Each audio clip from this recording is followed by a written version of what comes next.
تضيق بنا الدنيا إذا غبتم عنا، وتذهب بالأشواق أرواحنا منا، فبعدكم موت وقربكم حياة، فإن غبتم عنا ولو نفسا متنا. لا نموت ببعدكم ونحيا بقربكم، وإن جاءنا عنكم بشير اللقاء عشنا ونحيا بذكراكم.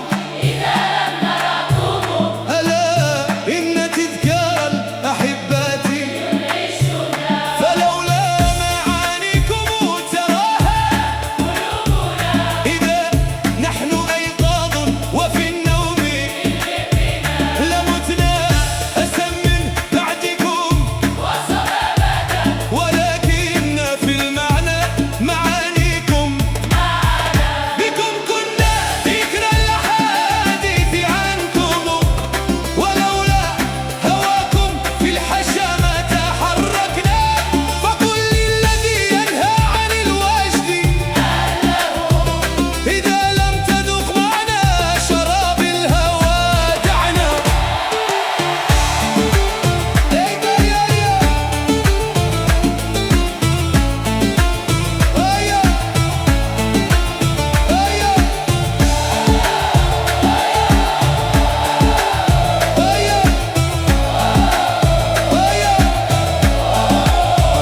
إذا اهتزت الأرواح شوقا إلى اللقاء، ترقصت الأشباح ياجا إلى المعنى، أما تنظر الطير المقفصة يا فتى إذا ذكر الأوطان حنا إلى المغنى، يفرج بالتغريد تارك هذه فتضطرب الأعضاء في الحس والمعنى، ويرقص في الأقفاص شوقا إلى اللقاء، فتهتز أرباب العقول إذا غنى. كذلك أرواح المحبين يا فتى تهززها الأشواق للعالم الأسنى، هناسمها بالصبر وهي مشوقة، وهل يستطيع الصبر من شاهد المعنى؟